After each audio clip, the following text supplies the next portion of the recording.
Abdus Salam Panji Gumilang sebagai pimpinan selanjutnya. Gitu. Ini ada waktu 15 tahun loh Pak. Itu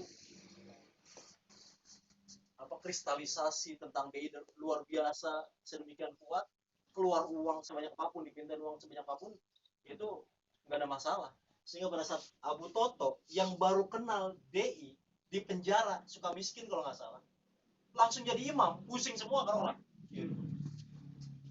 Dia ditangkap, masuk penjara karena kasus GPI, Gerakan Pemuda Islam Indonesia, nggak ada hubungan sama ini. Nah di dalam penjara itu disosialisasiin, masuklah ke DI. Di mata ada Jailani potensial, langsung jadi imam, luar biasa. Dan memerintahkan Pak Tahmid untuk bikin Dewan Suro. Ya Pak Tahmid nggak mau dengerin lah. Dibubarin, dia sendiri yang bikin Dewan Suronya. Terus sampai sekarang. Nah, tahun 97 disikapi oleh para orang tua dengan mengadakan pertemuan di Cisarua.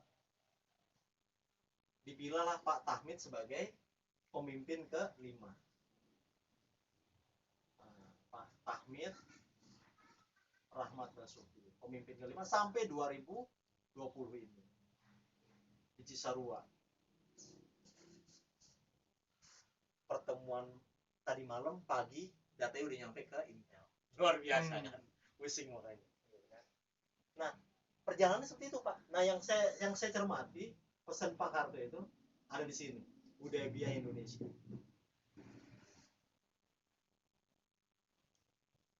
Momen di mana umat menjadi banyak,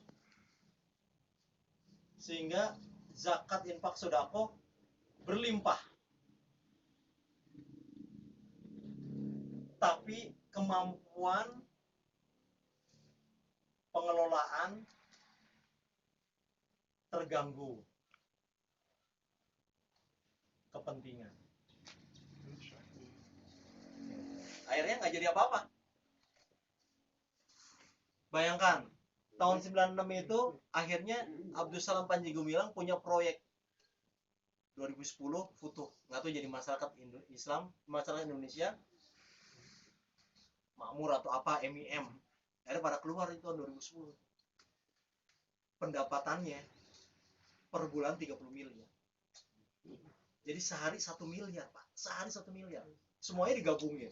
Dari tempatnya Padana, Paundang semua. Sebulan 30 miliar. Makanya untuk konsumsi aja di Al Zaitun sebulan 10 miliar. Konsumsinya aja. Sehingga bisa beli penanak nasi dari Switzerland. Bahasanya jadi asing kan gitu ya. Dari Switzerland. Yang ngomong Imam Supriyanto, wakil ketua yayasan di Keronjen ngomongnya. Bukan kita di tempat mana dengar ngomong beliau, enggak. Di Keronjen bilangnya. Jadi A1 banget ini datanya gitu. Gitu. 3 miliar untuk nasi. Untuk 12 orang di sana. Tapi ya udah lama-lama redup karena ya kalau dananya itu dari zakat dan sedekah, pengelolaannya nggak bener. Ini bukan ngomong gini kita bener, bukan, karena tergantung nanti ikhtiar. Kalau ikhtiarnya nggak diluruskan ke niat, masih belok itu. Maka doanya Rabbana la tuzigh qulubana ba'da idh hadaitana wa hab lana min ladunka rahmah innaka antal wahhab. Itu doa untuk orang-orang yang mendalam ilmunya, seperti Allah sebutkan di surat Ali Imran ayat 7. Bahwa yang bisa baca ayat-ayat mutasyabihat rohsihuna fil ilm, orang-orang yang mendalam ilmunya Allah dan orang-orang itu. Makanya penguatannya ada di surat Al-Imran ayat 14 kalau tidak salah. Syahidallahu annahu la ilaha illallah wal malaikati wa ulul ilm. Kan gitu. Qaimam bil qist.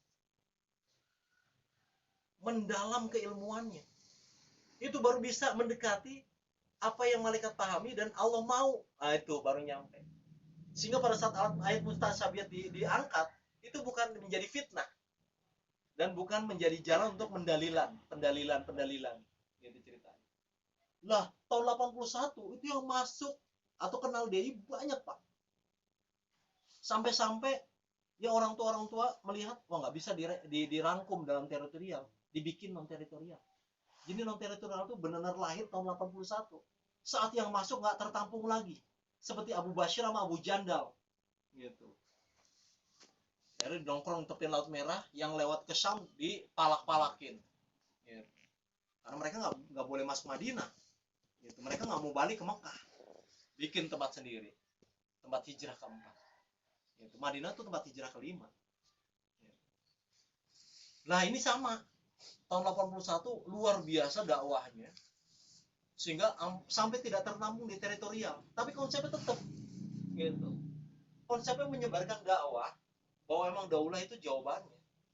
Tapi dalam perjalanannya akhirnya, terutama di tahun 79, seperti punya hukum sendiri. Tapi hukumnya itu ke saudara sendiri, bukan ke republik gitu loh. Saudara sendiri eksekusi karena merasa punya kuasa, tapi di hadapan saudara sendiri. Kalau di hadapan diri nggak punya kekuatan sama sekali. Gitu. Wong Ule Sujai kabarnya di buku itu, dia tuh yang suka nginterogasi pujang-pujang DI di Siliwangi. Coba ngomong gimana? Dia yang interogasi pejuang gitu. Di Siliwangi, Ule Sujai. Saya ngomong ini di buku itu begitu ceritanya gitu. Saat dia bilang ini sensitif Pak gitu, nggak semua orang pengen kebuka kayak waktu Ikrar Bersama di 113 itu ya. Nah tapi bukunya ada gitu. Gimana kita memberikan penekanan di sini gitu. Nah yang bagi saya menarik ya, ini jadi catatan tersendiri bagi perjalanan kita gitu, bagi perjalanan kita yang dikenalkan lewat jalur politik, jalur institusi gitu, kenegaraan. Karena itu nggak aneh, orang-orang yang memang dikenalkannya dalam jalur institusionalitasan itu cara berpikirnya negarawan memang. Salah satunya ngumpul untuk ngadain kongres UIBI di Tasik itu, dari mulai di Waringin Kurung, Jatinangor sampai di Tasik. Nggak tahunya Pak Munir ngirim lagi, ada lagi yang mau bikin kongres di Bogor. Jadi lagi banyak orang kawan-kawan DI ini yang lagi bikin kongres nih, persiapan kongres. Awangkong tuh beres-beres. Asli itu dilewatin aja kata-kata itu loh, singkatan itu dilewatin, pokoknya kita ngadain kongres gitu. Mau dibilang ngawangkong nggak beres-beres nggak apa-apa, pokoknya gitu. Itu ada fenomena itu, dan ada fenomena seperti Pak Munir. Di setiap kongres ada dia. Lagi di kongres ini ada Pak Munir, ada yang bikin kongres ada Pak Munir lagi. Jadi Pak Munir ada di setiap kongres. Kayak waktu kejadian tahun-tahun 98 atau 2004 gitu kan, Republika suka motoin demonstran. Di setiap foto demonstran